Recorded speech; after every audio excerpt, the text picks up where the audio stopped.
there! Welcome back to Nicole's Scrapbook Stories. Today I'm sharing something new and exciting, a monthly series using the Stampin' Up virtual retreat layouts. I'll be adapting them to document my son's final year of school.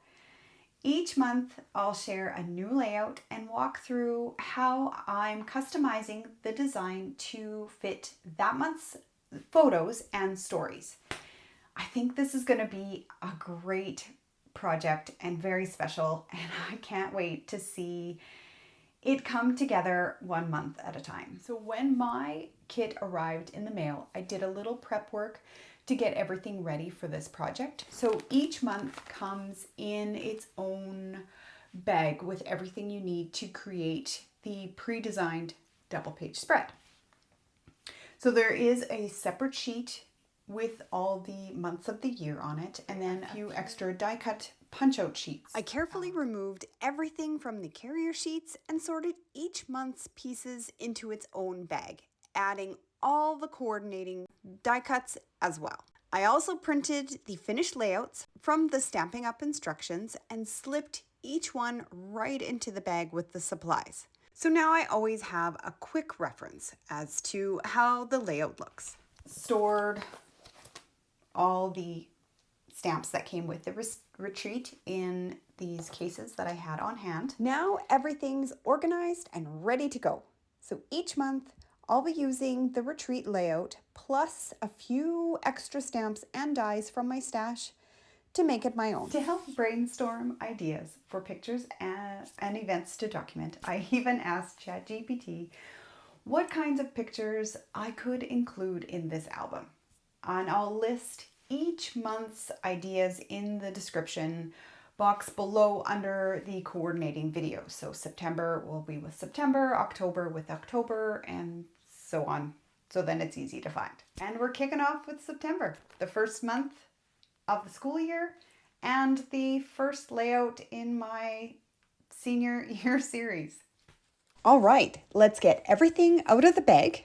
You know, I've been patiently waiting for the end of the month to play with this kit.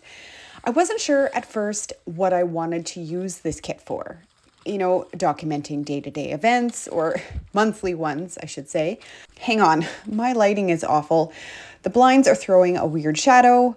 Okay, much better.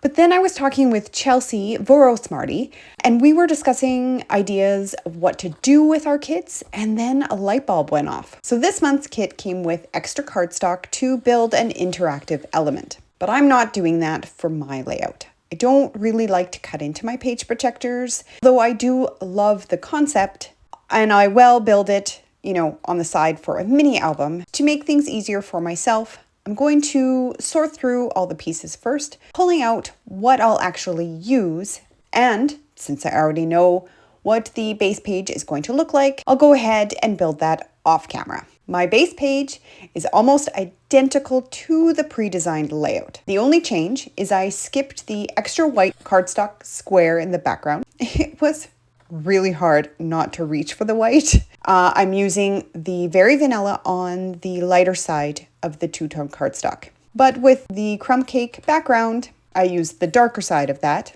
I liked the off-white better. I didn't end up using all the 2x2 squares, but I am hanging on to them in case I need them to balance out the design later. I've got 7 photos from September's milestones and events. I've already matted them on crumb cake cardstock. For Evan's first day of school photo, I added an extra mat in garden green. That's going on the left as my main focal photo. This one's Evan's first football scrimmage. It's kind of a team bonding tradition. This photo is of Evan and me at 6:30 a.m. in front of the school before morning practice. On game days, I help make breakfast for the team after practice. I've been doing this for a few years now, and this one was the first one of the season. There's James, Evan, and me after a game. And look at that, my outfit matches the floral pattern paper perfectly. Not planned, really. This one's from the senior retreat, an overnight campout they did. And I did triple mat this one as well with the crumb cake and the garden green cardstock to repeat that look on the right. I wanted to bring in more of the green color since there's quite a bit of green tones in my photos. And here's picture day when Evan's whole class dressed up as the men in black. Don't they look sharp? Not the entire senior class here, just Evan and his close friend group. And I'll place that on the left beside the focal photo. I'm placing these 4 photos in a grid on the right. I want the picture of me under the floral print paper and the football picture just to overlap the corner like this. Yep, I like that layered look, and the 2 others fit perfectly in the opposite corners. So as you can see, I flipped the design. I like my titles on the left. Like the original, I'll place the title under the photos, but they used a banner element. But instead, I am sticking mine directly onto the page, slightly overlapping the bottom of the photo. Just making sure not to cover the group shot here. This picture is going into a 3x4 flip flap because I have a full class photo too. I can't show all of the kids on my channel. I'm fairly certain he had mentioned that only 4, 4 didn't dress up. The rest of the class went all in for the theme. I've already stamped all the ephemera according to the layout retreat or the retreat layout instructions. So I've got them ready to go if I need. The original layout has this banner swooping across both pages, but I think I'm just going to place mine on the right to offset the title. So there's hearts, circle elements, a scalloped half circle that I'll tuck in behind the focal photo, an oval piece, and another banner element that I'm still deciding on. And that's where I'm at. My base pages are down, photos in place, and embellishments ready. So before I attach the title, I'm going to do some ink blending behind it. Stampin' Up featured this technique in the layout retreat. They used Duckling. I'm going to use Misty Moonlight instead. I am not a huge yellow fan, and the cool tones will work much better with my photos. It also softens the warm tones in the pattern paper. So I'm just going to clear away all the icons and this photo. Of course, I already tacked it down. So then I've got room to blend. Creating this soft glow behind the title not only helps it stand out, but it also gives the layout a more finished look. I've already marked with a pencil where the bottom of the photo will sit, so I know exactly where to start blending. Using a soft bristle brush, I'll blot it off first on a scrap paper. That keeps me from getting a big splotch of ink on the layout, and then I'll start right behind where the photo will sit, blending the color down and out on both sides to create a soft blue glow behind the title. Once I'm happy with that, I'll add a little bit more to the upper left corner of the same photo, and then I'll pick 2 more spots around the layout to repeat that color so that it feels balanced. You know, it's funny. When I first pitched this idea to my son, I thought I'd get the, typical teen boy response, like, "Ugh, Mom, come on, really?" But I didn't. Off camera, I stamped a few sentiments onto the layout. Now, I'll be using a lot of the same stamp sets throughout the whole senior year series. Just a note, stamp set. I stamped under the title using Happy Back to School, the School Days stamp set, perfect for all the obvious school-themed images. I went ahead and I stamped a backpack, some books, a pencil, and an apple. Apples don't have to be red, right? I stamped those onto white cardstock and I fussy cut them all out. So while I had the stamps out, I went ahead and I stamped big smiles from the Storybook Life stamp set and Play Hard. That was from my stash, the Close to My Heart Later Skater. Stamp that down in the lower right.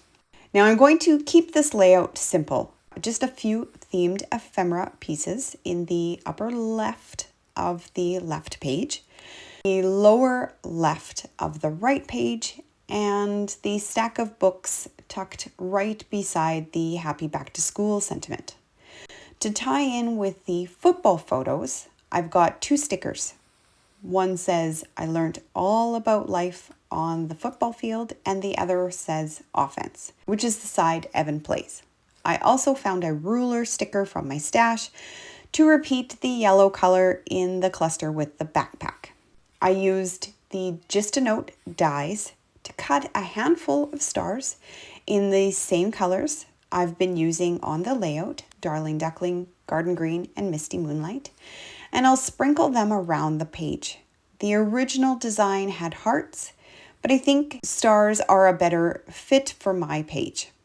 I did find a few star stickers from my stash to have a variation in sizes and colors. Evan's always been my more sentimental child. I guess I shouldn't have been so surprised. And so far, it's been great. Any pictures I've asked for, he's been like, sure. And his friends are even getting involved too. Off camera, I stamped the year under September. Now, I probably won't add the year to every page. It feels a little redundant, but the first month, I think it works. Then I typed and printed my journaling to fit a text box the same size as the 3x4 photo that's going in the flip flap. So this is where I'll adhere the full class photo. Flip flaps are a great way to add extra photos to the layout. I attached the journal box directly onto the layout, and then I'll slide the photo that will sit on top of that into the flip flap. So once the layout is in the album, I'll attach the flip flap to the outside of the plastic sleeve. I'm just going to take that picture back out of the flip flap to reduce glare for you on camera. By the way, the retreat package does include page protectors. Here's the original. Mine is flipped, so the title is on the left side, and I skipped the interactive element. And I did make a few more subtle changes. I moved the banner to the right, but otherwise it's very similar, with the main difference being the addition of the school-themed icons. And that's September wrapped up, the very first layout in the senior year series. I love how this page mixes the Stampin' Up retreat layout, my photos, and the school-themed touches. I mentioned I'd list the photo ideas ChatGPT helped me brainstorm for each month under that month's video, but I'm also going to include October's list in this description. That way, if you're scrapbooking along, you'll already have some ideas for next month pages too. Next month, I'll be back with October's layout, more stories, a few new ideas for making these retreat pages your own. And thank you so much for hanging out with me today. I can't wait to share the next chapter of this album with you. If you liked this video, I'd love it if you gave it a thumbs up and consider subscribing to my channel so you don't miss any upcoming videos or any part of this series. Here's a video YouTube thinks you'll enjoy watching next. And until then, keep telling your stories one page at a time.